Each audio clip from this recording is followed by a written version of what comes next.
अस्सलाम वालेकुम स्टूडेंट्स। हमारा लास्ट टॉपिक है रिलेशंस का, क्लोजर्स। फिर हम न्यू चैप्टर स्टार्ट करेंगे इंशाल्लाह। क्लोजर्स ऑफ रिलेशन, ये इसका इंट्रोडक्शन में या इसका कॉन्सेप्ट कुछ इस तरह से है कि आपके पास कोई रिलेशन है और ज़रूरी नहीं है कि वो कोई प्रॉपर्टी सेटिस्फाई करे। प्रॉपर्टीज़ ऑफ रिलेशंस क्या होती हैं? फॉर एग्जांपल रिफ्लेक्सिव प्रॉपर्टी होती है। रिफ्लेक्सिव क्या होती है? होप्स कि आपको आती होगी। रिफ्लेक्सिव में क्या होता है? ऑर्डर पेयर के दोनों एलिमेंट सेम होते हैं। सिमेट्रिक प्रॉपर्टी होती है, अगर ए भी आपके पास रिलेशन में हो तो बी ए भी उसमें होना चाहिए। सिमिलरली ट्रांसिटिव आपके पास क्या होती है? A B C belong to relation, तो फिर ज़रूरी है कि ए सी बी उस रिलेशन को बिलोंग करना चाहिए। तो ज़रूरी नहीं है कि हर रिलेशन इन प्रॉपर्टीज़ को सेटिस्फाई करे। तो बाय यूजिंग क्लोजर या क्लोजर ऑफ रिलेशन हम इस तरह भी कह सकते हैं कि आप फॉर एग्ज़ाम्पल आप रिफ्लेक्सिव रिलेशन बनाना चाहते हो, तो उसके लिए आप स्पेशल कोई रिलेशन उसमें ऐड करोगे बाय एडिंग दैट प्रॉपर्टी। वो जो रिलेशन आप ऐड करोगे उसको हम प्रॉपर्टी भी कह सकते हैं। वो प्रॉपर्टी उस रिलेशन में ऐड करने से वो जो न्यू रिलेशन आपके पास आएगा हम उसको कह सकते हैं closure of relation R with respect to property P, जिसको हम डिनोट करते हैं। ये जो आपके पास in general let R be relation on a set है, ये यही थ्योरी लिखी हुई है जो अभी मैंने आपको कही है। ज़रूरी नहीं है आपके पास हर रिलेशन कोई प्रॉपर्टी सेटिस्फाई करे, मतलब रिफ्लेक्सिव, सिमेट्रिक या ट्रांजिटिव हो, तो हम उसको रिफ्लेक्सिव बनाने के लिए या क्लोजर सिमेट्रिक बनाने के लिए या ट्रांजिटिव बनाने के लिए उसमें कोई प्रॉपर्टी ऐड करते हैं तो वो आपके पास रिफ्लेक्सिव, सिमेट्रिक वगैरह बन जाता है, तो हम उसको कहते हैं क्लोजर। वो जो न्यू रिलेशन होता है हम उसको कहते हैं क्लोजर ऑफ रिलेशन आर। तो यहाँ पे हमने रिफ्लेक्सिव क्लोजर सबसे पहले फाइंड किया हुआ है। आपके पास कोई ये एक रिलेशन है, relation 1 1 1 2 2 1 3 2 on the set A equals to 1 2 3। आपके पास एक सेट ए पे रिलेशन डिफाइन है, 1 2 3 है आपके पास। तो रिफ्लेक्सिव तब होगा ना जब यहाँ पे 1 1 भी हो, 2 2 भी हो, 3 3 भी हो। यहाँ पे 1 1 तो है लेकिन 2 2 3 3 नहीं है, तो हमने इसको रिफ्लेक्सिव बनाना है तो हम कहेंगे ये रिफ्लेक्सिव क्लोजर है। बाय एडिंग, जब भी आपने रिफ्लेक्सिव क्लोजर बनाना है तो ये प्रॉपर्टी उसमें ऐड करनी है। ऐड करने का मतलब है यूनियन लेना है उस रिलेशन के साथ, तो इसको हम डायगोनल रिलेशन भी कहते हैं। डायगोनल आपके पास सिमिलर सब सब्सक्रिप्ट होता है, तो इसी सेंस में ये निकला है डायगोनल रिलेशन। जिस सेट पे आपका रिलेशन है ए उसको बिलोंग कर रहा है तो ए उसमें ऐड करना है। फॉर एग्ज़ाम्पल आपके पास what is the reflexive closure, what is the reflexive closure of the relation A B. Relation इस तरह का डिफाइन है कि A is less than B, मतलब पहला एलिमेंट दूसरे एलिमेंट से लेस है।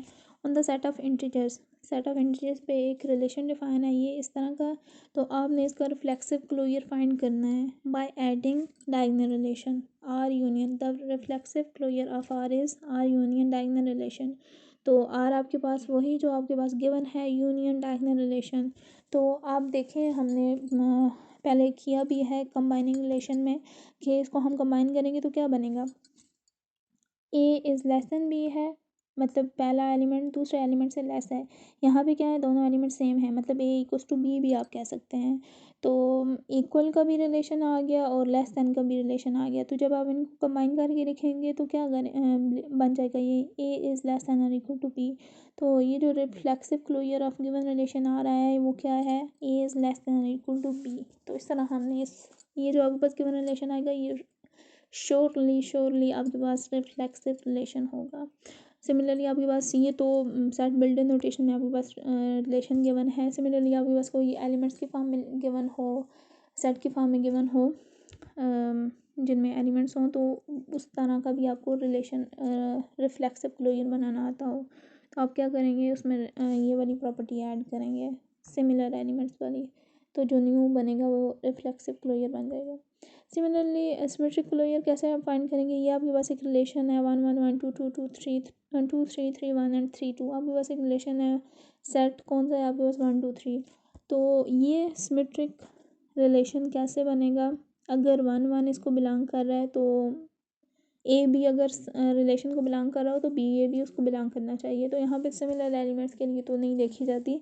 1 2 है, 1 2 अगर इस रिलेशन को बिलोंग कर रहा है तो लाजमी होना चाहिए इस रिलेशन में 2 1 भी होना चाहिए, तब ये सिमेट्रिक बनेगा। तो देख लें यहाँ पे 2 1 नहीं है तो ये सिमेट्रिक रिलेशन ना हुआ। 2 2 यहाँ पे है तो 2 2 वो ही बनता है 2 3, और इसका क्या होना चाहिए? 3 2 भी इस रिलेशन को बिलोंग करना चाहिए। तो देख लें ये 3 2 भी इसको बिलोंग कर रहा है। सिमिलरली 3 1 यहाँ पे अगर है इस रिलेशन में तो 1 3 भी होना चाहिए, 1 3 नहीं है तो हमें क्या चाहिए इस रिलेशन में, 1 3 भी चाहिए, 2 1 भी चाहिए to make it symmetric relation. तो अब इसका क्लोजर फाइंड करेंगे। सिमेट्रिक क्लोजर में आप हमेशा उसको ऐड करोगे उसके इन्वर्स में, तो वो आपके पास सिमेट्रिक रिलेशन बन जाएगा, जिसे हम कहेंगे symmetric closure of are.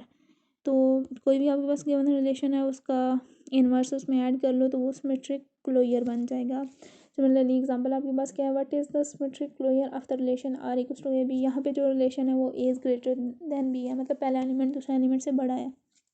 The set of positive integers पे ये रिलेशन डिफाइन है। तो अब आपने क्या करना है, इसका इन्वर्स इसमें ऐड करना है। ये जो गिवन रिलेशन है इसका इन्वर्स क्या होगा, इन्वर्स हम कर चुके हैं। अगर आपके पास ए बी सच दैट इस तरह का रिलेशन डिफाइन है तो इसका इन्वर्स क्या होगा आपके पास, यहाँ पे ऑर्डर पे चेंज कर लें, पोजीशन चेंज कर लें, बाकी प्रॉपर्टी वो ही रहेगी।